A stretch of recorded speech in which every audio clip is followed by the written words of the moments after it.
the Philippine Coast Guard can't even afford water guns, so I don't think they'll be successful in assassinating me anytime soon. Wait, Good day everyone, ito po ang News That Matters at ating papanoorin at tatalakayin dito sa video na to itong si Cong Kiko Barzaga. Pero bago tayo mag-umpisa, isang share, like, subscribe lang, masaya na po tayo mga kababayan. Ito na po si Cong Kiko. Everyone already readily accepts, and something that we have an opportunity to change, how corrupt our government is. It's practically the cause of all of our country. of the sit down, I'm Chris Chu, lifestyle editor, and I'm Joseph Padras, senior reporter. today we have with us the very energetic, young, controversial headline grabber, Congressman Kiko Barzaga. Hi, sir. Thank you for joining us today. Thank you for saying yes to our interview. Meow meow. Thank you. Okay, sir. So our first question is a lot of people are very curious about you because I don't think Philippine politics has seen somebody like you. Very young, but very aggressive, very upfront. Definitely, there have been a lot of other politicians before who've been outspoken, but not at your level. So they're very curious. To what or to whom do you credit the personality that you have? Because, you're from a political family, but the way you talk, the way you speak, it's like you're from outside. You're one of us. So to whom do you credit this personality? Well, like as you said, no one in my family also speaks this way. No one I know in local politics here in Dasma and even in Congress speaks this way. So this personality is something that's just naturally created and naturally emerged. Something that I needed in order to make the change I wanted to see. So these things, you being outspoken about corruption, it's like it surprises many of us because you come from a political family. So these are not things that were discussed with you when you were young, or with your parents. It seems like you're very outspoken in a way that it feels like this is new to you. But I'm sure when you were younger, you knew about the corruption that's plagued the Philippines. So how come you're very outspoken now? Where is this coming from? Well, firstly, not just me when I was younger, practically everyone, even the children, knows how corrupt our government is. It's practically the cause of all of our country's problems right now, and even before then. So the rampant corruption within our country isn't something that you're outspoken if you speak out against. It's something that everyone already readily accepts, and something that we have an opportunity to change. So that's where it's coming from. It's something that can be changed and something that I'm willing to change. Okay, so when you politics, this was when you entered politics, when you started being councilor, then you ran for Congress, you intentionally ran knowing that someday you will be speaking out? Or was there an issue in government recently that made you bolder or made you think, okay, this is the issue this is too much. This is the reason I'm going to speak out? Well, it's always been too much, but you also have to be strategic about when you speak out and how likely you are to actually get good results. So at that point, and at this point, I reached a moment where I believe that we have a good chance of beating corruption or beating the specific corruption that I am targeting. Why do you feel like we have a good chance of beating corruption now? What has changed? What's different now than before? It's a larger issue and the information is more readily available to the people. We are more able to affect how the government is perceived and also how politicians are perceived compared to before, when the media is mostly controlled by the companies that are sponsoring them and the companies that own them. So right now, with the emergence of social media and the internet, everyone's capable of being their own form of media So it's a and game reflecting changer, upon social media. Yes, It's the reason very. why you feel more emboldened. That's right. Not just social media, just the advancement of technology in general. Tama po yan mga kababayan. Mag-iingat po tayo dito sa mga bayarang network na kung saan mga bias kung magbalita sila mga kababayan. Ang inaano lang nila yung mga pro-BBM, yung mga yan, yung pro-corruption mga kababayan. Ganun din po yung mga nagrarally na binayaran ni Congressman Romualdez, yung mga BBM trolls na kung tawagin. Marami po dyan para sisirain nila yung mga focus at aawayan yung mga nagrarally na against dito sa BBM corruption. Mag-iingat po tayo dyan mga kababayan. Napaka-importante po itong social media dahil dito natin nakikita lahat yung mga baho ng mga corrupt na officials. There were reasons like the reason why you ran for political position first for the position in Dasmariñas City Council. What was the reason you ran for? For city council, during my first run in 2019, well, I needed a job. And that was the most. How are you treated inside Batasan when you arrive and when your videos go viral and you're beside all these other congressmen that sometimes you make fun of in your videos? How are you when you come in? Do you get greeted or do people steer clear of you? Well, We're when curious. when I first started, I was just a normal congressman, but now the people, they're very supportive of me there. Maybe they don't want to be my next target, or maybe they see the good in my actions, but either way, my popularity has drastically increased within Congress. When you say within Congress, your colleagues, as in your Yes. fellow congressmen, really? It's a surprise because I'm sure many of them are afraid of you, but also many of them are angry. So those who are angry, how do you deal with them? No, nothing. I just smile. I say So hi. they refuse to talk to you. Yeah, they do. So what's the dynamic like inside Congress when you're there? Because you've gone against the powers that be. You have not gone against like the other regular congressmen, but the ones that are Martin Romualdez, Sandro Marcos. So what's the dynamic like inside Congress? Well, they see that if I could destroy the reputations of the strongest congressmen, then I could Yan. easily destroy the reputations of much weaker congressmen. So, plenty of them are either afraid or supportive. Supportive in that they see that I may be the hope in fixing the image of the House, because even them, they are negatively affected by that. Whenever they go out into public, or even their families, their children are being bullied in school, and they see that if I can fix the House of Representatives from within, then that might solve their problems that they're facing in private due to the response of the people to the corruption within the House of Representatives. And the others, they just don't want to be involved in the flood control anomalies, and I just involve random people. So they're just hoping that they don't become my next target.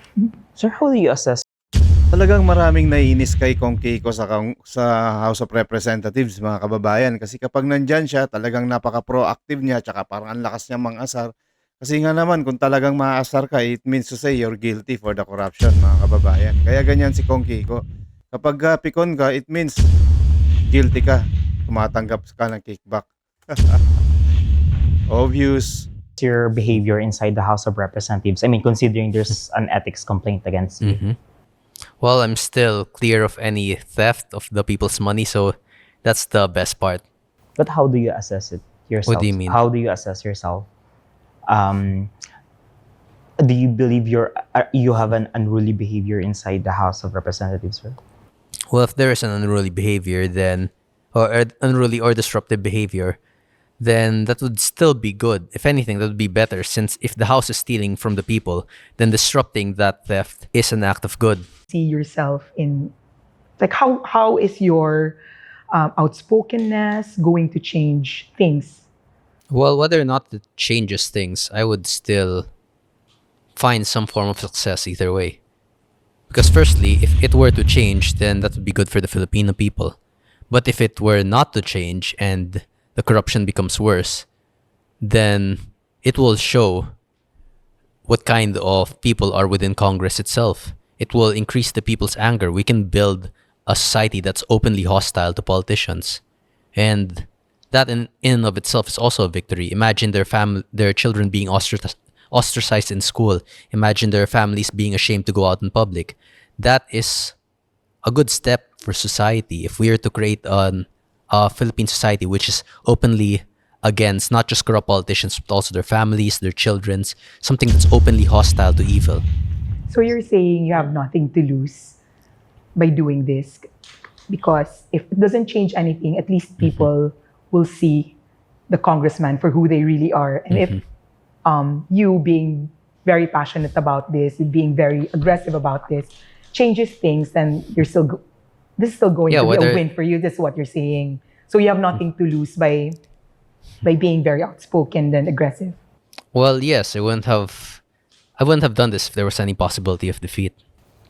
So, what is your aspiration for the House of Representatives, and what are we doing para make sure that that aspiration will come true for the House of the House, lang, sir? As I previously stated, whether or not it comes through is something that's beneficial for me. If my aspirations were to succeed, then we'll build a better society. If my aspirations were to fail, then we will see what problems we have within our society and who are the ones causing it. So ultimately, if anything, it would be more beneficial for me if I were to fail, because that will prove to people how corrupt Congress really is. It will increase the people's hatred towards the members of Congress, and not just them, also their in the families. Congress. And that is part of a society which I want to build, a society that openly hates evil, that will openly take part in the destruction of evil. As we can already see with the whole Nepo babies issues, it's not just the politicians that are being attacked now. It's also their families, also their children. And I think that's a very good step, because that's where they're vulnerable. That's where their weaknesses lie, in their families. So if we can keep that up, if we can increase the hostility towards their families, if we can ostracize and isolate their kids in school, if we could keep their relatives at home afraid to go out in public, then that's a very good society that we're building. But for the House of Representatives in particular, sir, like a House of Representatives without allegedly corrupt lawmakers or corrupt members, what's your aspiration for the House, for the body? Well, to remove corrupt members there, you'd have to remove over 100 congressmen. How can you do that without a revolutionary government, which can only happen through people power? The problem is, all we've had are peaceful revolutions. You can't really make change without making a drastic statement. And I believe eventually I'll live at my home. Okay, with your, you know my why, cats. you know why I'm asking? Because you've made very powerful enemies, and I can imagine your mom is very worried about you. So what does she say about, because you're not just going against your fellow congressmen, you're going against Coast Guard, whoever you're when you talk about issues, when you talk about their corruption. So I can imagine that your mom must be very, very, very stressed. Well, firstly, the Philippine Coast Guard can't even afford water guns, so I don't think they'll be successful in assassinating me anytime soon. Wait, okay. Maybe they have small water guns they could use to try to kill me, but I don't think that's possible. So, but what does your mom say about, I'm sure she's stopping you from being very aggressive or outspoken. And how do you deal with this? Because, she's also in politics, but also I've heard stories about some politicians asking help. You can correct me, Yes. but I've heard that some politicians have approached your mother and told her, can you please stop your son? Well, actually, there are some truth to those stories. It all started with a conflict I had with Senator Bong Revilla, because there were rumors of a new ethics complaint from Lakas CMD, which he was the chairman at during the time, and I still believe he's the chairman now. So I assumed it was from him, but then we discussed it, and ultimately he was not involved in it, and neither were his family members in Congress. So yeah, as of that, we solved the problem. With Roy Loyola, I'm still not sure where I stand with him, but he did not really support the ethics complaint against me. So there's no significant part in fighting him right now. For AG Advincula, yes, I'm still fighting him. I'm still in conflict with him. And for the Remualdez, yes, they'll be next. All right. So what does your mother say about you being very, when you pick fights on social media? What does she say? Does Well, she try to stop you? Does she try to warn you? Especially when in the beginning when you started going against Martin Romualdez, the House leadership? Yeah, she was worried at first, but once she saw Romualdez resign from his speakership, she's starting to see that I have a good chance of winning. So regarding Romualdez, sir, previously you joined the Yan, majority ganda under yan. the speakership Romualdez, of guys. former House Speaker Martin Romualdez. Then why did you like eventually decide to go independent and now under the leadership of House Speaker D? First, sir, sa kay former House Speaker Martin Romualdez. No, I didn't decide to go independent. I was the one betrayed. Yours, sir? Betrayed. Betrayed. The traitors. Well, it all started when there was an issue with Congressman Puno, chairman of the NUP, where he stated that I was collecting signatures against Martin Romualdez in his removal for speakership. And I stated to Chairman Puno that that is not the case, and I don't know why he would proliferate that rumor against amongst our party. And then afterwards, I showed them that if I wanted Romualdez removed, this is how I would do it. Okay, and so that's how I removed Romualdez from the speakership. So Yun. eventually, let me rephrase my question, sir. From under a majority, basically supporter ka ng supporter. If you belong to the majority, you support the speaker, right, sir? But eventually, you decided to go against him by allegedly yung ma-remove si House Speaker. Yes. No, but the original rumor had no substance. It was not true that I was collecting signatures against Speaker, because that's not how I handle my conflicts. And it's deeply insulting that someone who is my ally at the time, Chairman Puno, would insinuate that that's how I would do that. And so I showed him that if I wanted Romualdez removed, this is how I would do it. And so once I removed Romualdez, all I had to do was to remove Chairman Puno. But then Marcos and Romualdez were being hindrances to that. So now I have to remove Marcos and Romualdez as well. Eventually, you were part of the majority, but why eventually naging against ka kay Speaker Yes, originally I Romualdez? was part of the majority, and then there was an issue with Congressman Puno, chairman of the NUP, where he stated that I was secretly collecting signatures to remove Martin Romualdez. That I found that very insulting, especially considering he was the chairman of our party and a close ally of mine during the time. So I stated that this is how I would remove Martin Romualdez if they truly accused me of doing so. And so I removed Martin Romualdez to prove my point. After Romualdez was removed, all that's left was to remove Chairman Puno. But then Marcos and Romualdez are becoming hindrances to that issue. So now I have to remove President Marcos and Romualdez from Congress first. But you did not. You were not collecting signatures. Yeah, I was not. You were not. But if you would, if you would want him to remove, that's what you're gonna do. No, I told him that because the problem here is that collecting signatures from the sidelines or behind people's backs, that's a move for cowards. If I wanted to destroy Romualdez and remove him from the speakership, then I would do it in a more open and aggressive Different way. which is what I've done and how I succeeded. Hamyaw. So guys, nililinaw lang dito ng Congressman Kiko Barzaga na nung umalis siya dun sa dati niyang kaalyadong si Congressman Romualdez, pagkaka-member po sila sa isang party, pinagbintangan po siya na nagpapakalap ng signature para patanggalin po si Romualdez, pero hindi yun totoo. Talagang nag-resign ho siya at umalis doon dahil hindi niya na nakaya itong mga pangungurakot at kahihiyan na inabot ng mga kanyang kasamahan sa kanyang partido. Kaya umalis po siya doon at lumaban dito kay Romualdez. O hanggang dito na lang ho muna tayo mga kababayan. Maraming salamat po. Ito po ang News That Matters. Isang share, like, subscribe lang masaya na po tayo dyan mga kababayan. Maraming salamat po. Konting ingat lang po. Mag-ingat-ingat po tayo dahil may malakas na bagyong darating ngayong araw na to at sa susunod na araw. Takita po ulit tayo mga kababayan. God bless.